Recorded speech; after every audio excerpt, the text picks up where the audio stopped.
What's up guys, welcome back to another video.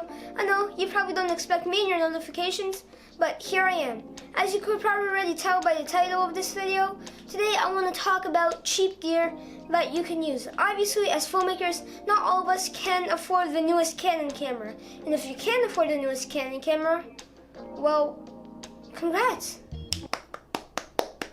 And that brings me to the first thing you'll need, a camera. Now, if you're a total noob to filmmaking, start off with your phone. Even if you're not a total noob to filmmaking and you don't have a budget for a camera, still start off with your phone. Your phone camera is basically as good as any camera now. Now don't get me wrong, there's still going to be a difference between a camera and like a phone camera, but it's not as big of a difference, especially if you care about your lighting and your audio.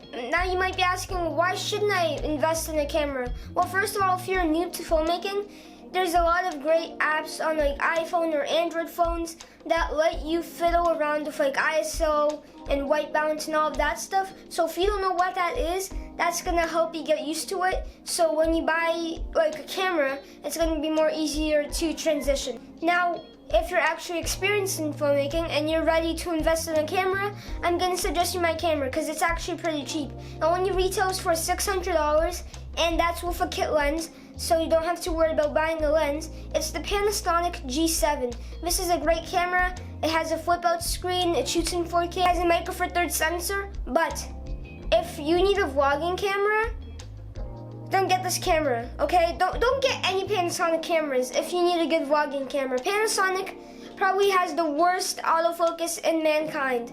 So I don't really use autofocus. I just sit on my chair and talk to the camera for about an hour and then I edit it down to 1 minute. So I'm not really an autofocus person, I use manual, but if you need autofocus, don't buy any Panasonic cameras. Now you probably need something to put your camera on. I can't stress this enough. Don't buy an Amazon Basics tripod. Please don't. For the love of God. It's made out of very bad materials. It breaks really easily. You're just gonna waste $20. Cause honestly, I bought an Amazon Basics tripod. It broke in me in 1 month. My tripod that I got for $70, it's already with me for 2 years and it's been for some very rough times. I have a Cameron something tripod. I got it from a Canadian camera store, so I'm not sure if I can find this on Amazon, but if I do find it on Amazon, I'll try to leave a link down below. I suggest if you're gonna invest in anything, is investing in a good tripod, because it's really important. Next thing you'll need is audio. Audio is very, very essential. It's 50% of your video, and believe it or not, it's more essential than lighting. How can it be more essential? Forget everything that just happened. Anyways, audio is very important. Now, if you like shotgun microphones, I'm going to recommend my microphone. For a shotgun mic and for a quality shotgun mic, this is actually pretty cheap. It only costs $100. It's the Rode VideoMic Go. Rode is a very good company. You probably already heard of it. So that's the microphone I use. Now, if you're a lav person, I'm going to give this one to Wesley Productions. A few months back, he made a great review on this lav mic that only costs $30. You could buy it on Amazon. It's a great review. I'm going to link the video down below, so make sure to check it out after this one. Now the next thing you will need is lighting. Lighting is very essential. I'm a bit of a lighting freak, but still, lighting is very essential.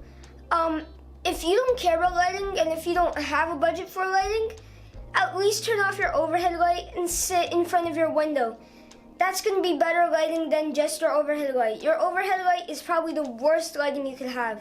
Now, if you have zero budget and you do care about your lighting, well, you could either still use a window and mess around with it, but that's really difficult, or you could get like a work light. Work lights are also great substitute for like actual lighting equipment.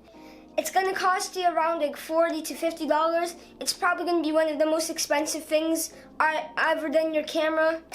But work lights nowadays, they have like bicolor, which is insane. But yeah, just one thing you have to note is that they heat up very easily, so I'd recommend to not put jogs on them. And don't wear sweaters like I'm wearing one right now, because you would be sweating by that time you're done filming your short film. Now, if you care about lighting and you actually have a budget, I'm gonna recommend my key light, which is the SL Godox 60W. This light's a beast. It's a great light. It's basically like an Aputure 120D ripoff. It's amazing. I got it, I don't know, a few months back. It still works. It's dimmable. It only cost like $200 or $150. And that's very affordable for a professional video light. I also got a softbox. Now you might have one question. What in the world is a softbox, Anton? Well, a softbox is basically a big diffusion sheet that diffuses your light so it makes your shadows less harsh. I personally think it's just more appealing to look at softer shadows than it is at harsh shadows, because usually harsh shadows give off a more dramatic feel. Now, to actually bring your entire short film or video together, you'll need something to edit on. For computer-wise, I'm not gonna tell you what specific computer. I will tell you some specs that you should look for in the computer for editing. First thing you will need is storage. It's very essential to have good storage. First of all, editing softwares take up a butt ton of space. Second of all, your video clips will take up a lot of space, so you need good storage. At least, I don't know, 16 gigs of RAM of internal storage, and that's gonna drive you through very nicely. Second thing you'll need is a good processor. Intel has very good processors. You need a good processor because like Premiere or DaVinci Resolve, they need good processing power. Now the second thing you'll probably need is something to edit with.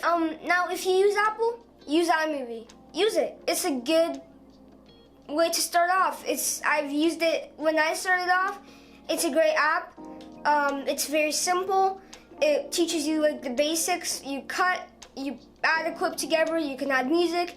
It's a great app. Now if you are a bit more advanced and you still don't have any budget for editing, use DaVinci Resolve. There's a free version and then there is a paid version. Use the free version. It's also great. I also used it when it was starting off.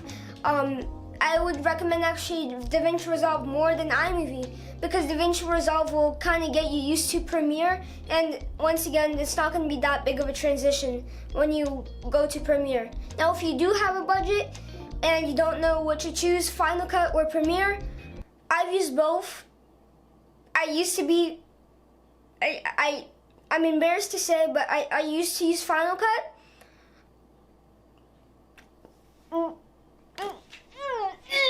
No hard feelings to anyone that uses Final Cut, but Final Cut sucks. Don't use Final Cut, please. Don't use it. Get Premiere. Premiere's way better.